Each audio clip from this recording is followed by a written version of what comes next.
You went to meet the Queen earlier on this year.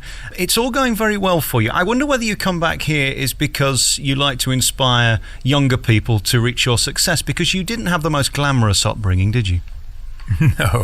No. There were many wonderful things about it, but no, it was a very typical West Riding working class childhood, and it was fine. You know, people these days ask me when they meet me now and see where and how I live.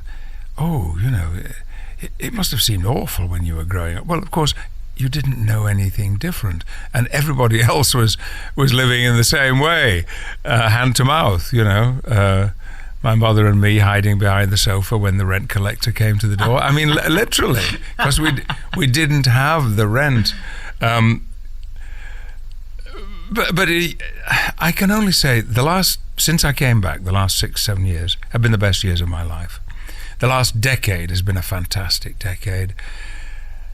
The 70 part is the least attractive to me. I don't know how that came about. It's a complete mystery to me. 70 doesn't sound like me. It doesn't feel like me.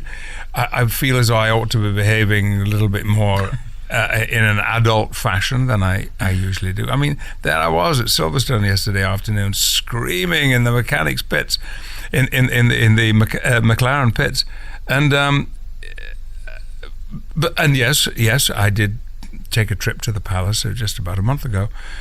All these things have come together at a time that take my breath away, because I never expected these honours to come my way. They were things that happened to other people, not to me. And so the success of the last 6 years of deciding to say no to Hollywood and yes to British theatre, not knowing whether I would be taken back into the fold of the British theatrical world or not. You know, I felt the first thing I did here was Antony and Cleopatra at the Royal Shakespeare Company, and I remember standing behind the scenery on the press night, writing the reviews in my head, which were basically along the line of, who does he think he is? You know, but it hasn't turned out like that, and and so, you know, I'm a bit dazed by it all, frankly, but delighted, nevertheless, delighted because this has been brought up once or twice on the distinction that some people feel, and certainly I do, that this has brought to my local community and to the place where I grew up and how I grew up, and those people who were significant in putting my feet on the path that has led to where I am today.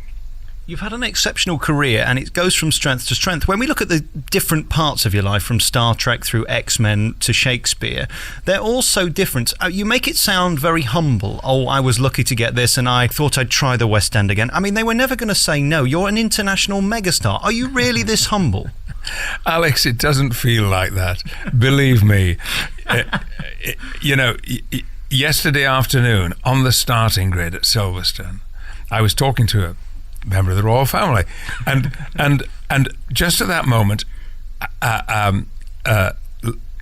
Lewis Hamilton caught my eye, and his face lit up, and I had to say, "Excuse me, sir." I just and the thrill I felt at standing there on the grid. He was already in his race suit, shaking hands with Lewis Hamilton. I felt like a kid again. So it's not any kind of false modesty. I do feel lucky many times over from the very, very beginning, and I've taken some risks as well. I've chosen to do things. There were people who thought I should not have gone to Hollywood and done Star Trek. People who thought I was letting down my theatre background. People in Hollywood were amazed and dismayed that I said I was giving up that life and coming back to England. The whole business of taking on the job of Chancellor here. They've all, in a sense, been gambles, but without risk, without having a shot at something, not knowing whether you can pull it off or not.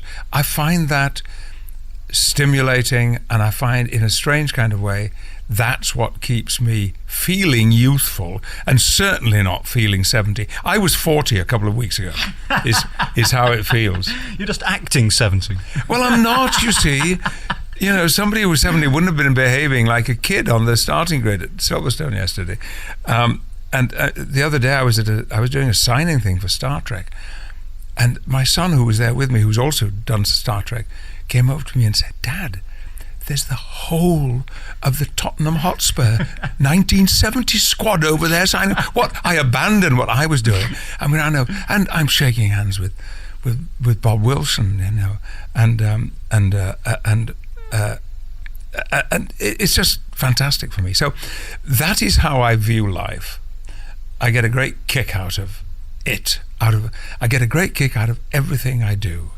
And I wander around saying to myself, "Patrick, can you really believe this is happening?" And it feels right for me.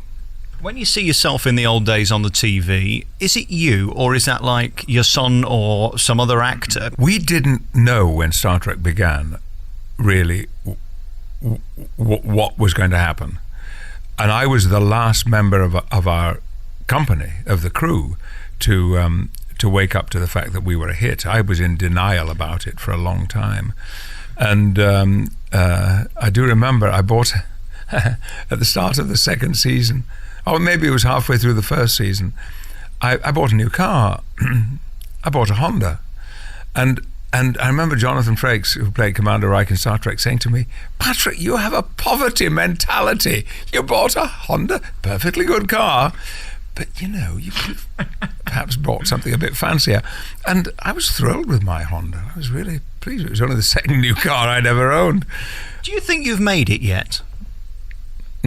Well, what's just happened, this trip to the palace and meeting the Queen, that has given me pause for thought and made me reflect on the fact that an acknowledgement has been made, some notice has been taken of what I've done more seriously than I ever considered it, and that it perhaps does count as an illustration of something that, just like my poverty mentality, I was in denial about. You know, that that a certain place in the life of British theatre, and that means so much more to me than having a place in Hollywood, because it's all I ever wanted to do. When I was 15, 16, I had no ambitions to work in Hollywood. I had no ambitions to be a movie star in front of film cameras working with other big stars. All I wanted to do was be on a stage, if possible, speaking blank verse. If not, the next possible best thing. And that's what the last few years have been like. And my level of satisfaction is profound, and the pleasure I get out of my work only gets greater year by year. I love my job now more than I ever have done. And I found I've just finished doing a play in Chichester in which I actually played William Shakespeare in this play. And I suddenly realized, Patrick, you've got inside you, there's a quality of peace, of quiet, even in the middle of, extremely emotional scenes, that wasn't there before. So something has obviously changed, and it's to do with confidence, self-assurance, and a belief that, all actors have this thing. All of us say that we have this fear we're going to be found out. You'll go on to do a performance and somebody will say, "Oh, come on, you can't fool us with that." And that feeling, I think, has gone, that I might get found out. It's interesting, when I look at people like you and Sarina McKellen and Simon Callow, you're really hard workers. You could have a much easier life. Turning up at a theatre 8 times a week isn't easy, is it? Ian is still doing it. You mentioned Simon and Ian and myself and Ronald Pickup. We were doing Waiting for Godot. We did it for 22 weeks, and I was worn out. I was exhausted. Ian McKellen is still playing that role in the same production with another cast of actors, and I love turning up to do a show. I still get a thrill out of it. Sir Ian, on the other hand, he would live there in the theatre, I think, if they'd let him. He used to come in at 3:30, 4 o'clock in the afternoon, and he'd have his afternoon sleep in the theatre, then wake up and do the show, whereas I would have it at home and come in for the performance. It's to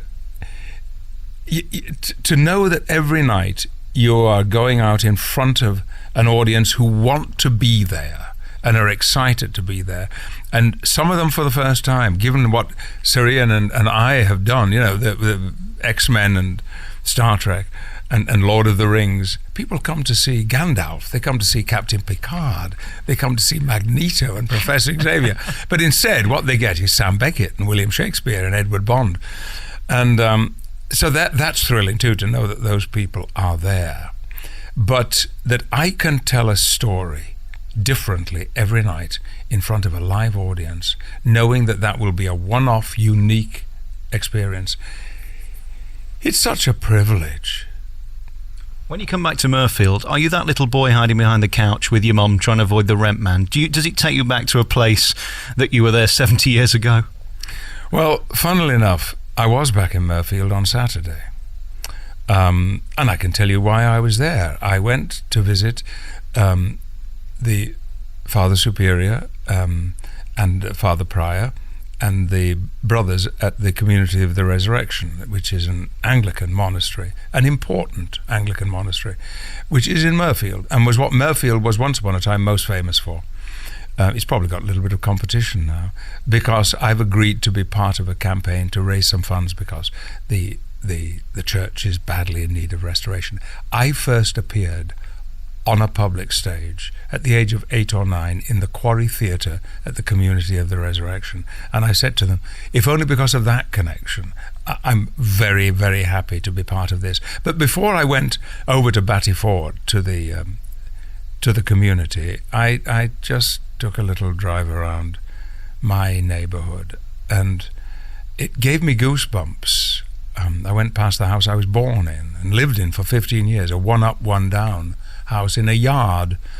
And what impressed me most about it, I've been back before, but not for a long time, was not that everything seemed more ordinary or duller. What was extraordinary was that distances, measurements have shrunk. I always thought the street I lived on was a long, steep street. It's not. It's very short, and it's not that steep at all. But in reflection, it seemed to be. My life back then is very vivid to me, and I have now started writing a little bit about it, about what it was like. And so I shall be living back there in my head a great deal, I think, in the coming few years. And that sound you hear in the background is the Vice-Chancellor closing the door, because he needs me, Alex.